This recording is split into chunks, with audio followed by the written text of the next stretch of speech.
जय हिंद। Welcome back to my YouTube channel. साथियों, देखिए आज अपन बात करेंगे, जैसा कि आपने टाइटल और थंबनेल से देख लिया होगा, कि प्लांट और एनिमल सेल क्या होती है। उनके बारे में डिस्कस करेंगे, किस प्रकार का अंतर पाया जाता है प्लांट सेल और एनिमल सेल्स के अंदर।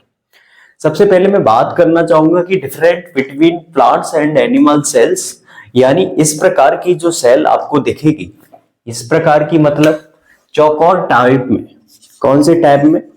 चौकोर टाइप में जो सेल दिखेगी आपको, वो कौन सी सेल होगी? प्लांट सेल होगी। और इस प्रकार की राउंड सेल जो दिखेगी, ये कौन सी सेल होगी? आपकी एनिमल सेल होगी। ठीक है। इसके बाद मैं बात कर लेता हूं कि जैसा कि मैंने पिछली वीडियो में आपको बता चुका हूं कि इसके चारों ओर, सेल के चारों ओर एक झिल्ली समान संरचना पाई जाती है, एक मेम्ब्रेन लाइक स्ट्रक्चर पाई जाती है, उसे बोलते हैं सेल मेम्ब्रेन। क्या बोलते हैं? Cell membrane.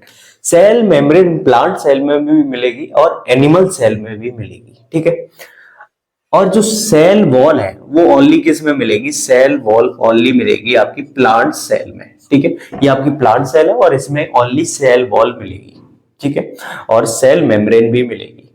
लेकिन जो एनिमल सेल है उसमें सेल वॉल नहीं मिलेगी, सेल मेम्ब्रेन मिलेगी। और उस सेल मेम्ब्रेन के चारों ओर ये छोटे छोटे हेयर लाइक स्ट्रक्चर मिलेंगे, और उस छोटे छोटे हेयर लाइक स्ट्रक्चर को अपन बोलते हैं सीलिया।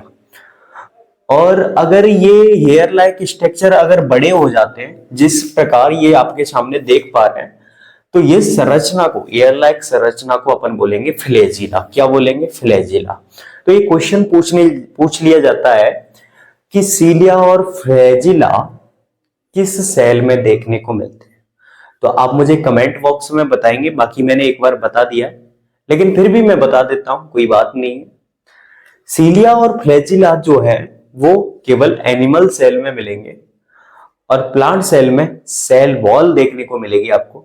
जैसा कि आप अभी डायग्राम देख पा रहे हैं, जैसे आपकी स्क्रीन पे एक तरफ एनिमल सेल का डायग्राम है, एक तरफ प्लांट सेल का डायग्राम है। एक ध्यान से देख लीजिए, फिर इसके बारे में मैं डिफरेंस की बात करता हूं। ज्यादा कोई डिफरेंट नहीं पाया जाता है, लेकिन जो भी डिफरेंस है वो मैं बात करूंगा अभी।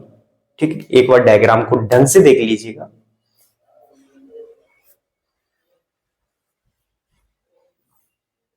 जैसा कि आपने अभी स्क्रीन पर तस्वीर देख ली होगी प्लांट और एनिमल सेल की, तो मैं अब डिफरेंस के बारे में बात कर लेता हूं।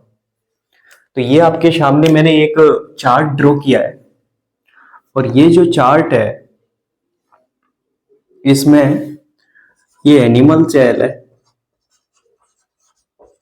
और इधर जो चार्ट है वो प्लांट सेल का है। ठीक है। अब देखिए, इस चार्ट से अपन इजीली समझ सकते हैं कि प्लांट सेल में क्या प्रेजेंट रहेगा और एनिमल सेल में क्या प्रेजेंट रहेगा। बीचों बीच मैंने वो चीजें रखी हैं जो दोनों में पाई जाती है। जैसे कि इस गोले में और इस गोले में कॉमनली जो चीजें पाई जाती हैं वो बीचों बीच मैंने रखी हैं। तो सबसे पहले अपन बात करते हैं एनिमल सेल की। तो एनिमल सेल का साइज प्लांट सेल की अपेक्षा कैसा होता है? स्मॉल होता है, और उसका कैसा होता है? लार्ज होता है साथियों।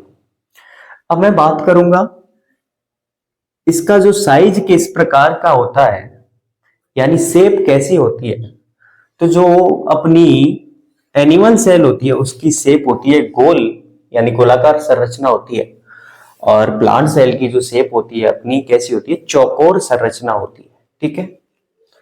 अब मैं बात करना चाहूंगा आगे वैक्यूल्स की। तो जो एनिमल सेल होती है उसमें वैक्यूल का साइज होता है छोटा, और जो प्लांट सेल होती है उसमें वैक्यूल का साइज होता है बड़ा, क्योंकि वहां पानी की, वाटर की बहुत ज्यादा रिक्वायर होती है। ठीक है। मैं बात करना चाहूंगा कि इसमें सीलिया, फ्लैजिला, लाइसोसोम प्रेजेंट होते हैं, और इसमें सेल वाल, प्लास्टिड और क्लोरोप्लास्ट प्रेजेंट होते हैं। साथ ही ये पहले मैंने बात कर चुका हूं कि सीलिया आपकी बाहरी जो सेल मेम्ब्रेन है उस पर मिलेगी, और वो भी एनिमल सेल में सीलिया मिलेंगे और फ्लैजिला मिलेंगे। बाकी लाइसोसोम को आत्मघाती एटम बॉम्ब कहते हैं, ये आपको मैंने पिछली वीडियो में बता चुका हूं।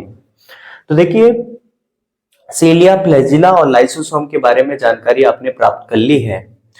तो सी, इसको शॉर्ट में कैसे याद कर सकते हैं? C F L. और सी एफ एल कहां मिलेंगे? आपके एनिमल सेल में।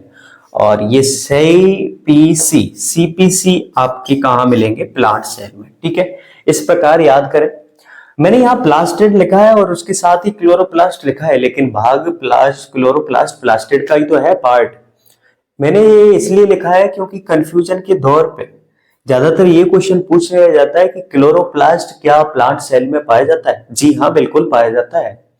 और प्लास्टिड बिल्कुल प्लांट सेल में पाया जाता है, लेकिन एनिमल सेल में देखने को नहीं मिलेगा। और सेल वॉल की बात हो गई, cell wall only plant cell में देखने को मिलेगी।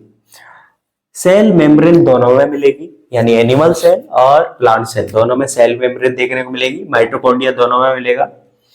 राइबोसोम एटीएस प्रकार का, क्योंकि एटीएस इसलिए क्योंकि यूकेरियोटिक कोशिका है, प्लांट और एनिमल से, इसलिए एटीएस प्रकार का राइबोसोम मिलेगा।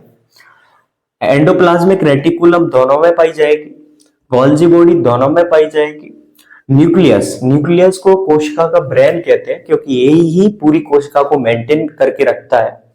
यही सूचना देता है हर किसी अंग को कि ये चीज की कमी हो गई है कोशिका के अंदर, तो वो अंग एक्टिव होकर क्या करता है? अपनी प्रतिक्रिया करता है, अपना काम करता है।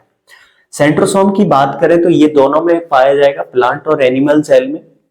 तो ये जो बेसिक चीजें हैं ये दोनों में मिलेंगी। और मेन पॉइंट जो है CFL, यानी सीलिया फ्लैजिला लाइसोसोम। इंपोर्टेंट क्वेश्चन दो बनते हैं, स्टार मार्क लगा लीजिए सीलिया और फ्लैजिला के। यानी सीलिया और फ्लैजिला केवल एनिमल सेल में ही देखने को मिलेंगे। बाकी जो प्लांट सेल होगी उसमें क्या? सेल बॉल देखने को मिलेगी, प्लास्टिड देखने को मिलेगा और क्लोरोप्लास्ट देखने को मिलेगा। प्लास्टिड मैंने बता दिए 3 प्रकार के होते हैं, क्लोरोप्लास्ट, ल्यूकोप्लास्ट, क्रोमोप्लास्ट। समझ में आ गई? तो ये बेसिक सा थोड़ा सा डिफरेंस था दोनों के बीच में, इंपोर्टेंट था, इसलिए मैंने आज का छोटा सा ही टॉपिक लिया है।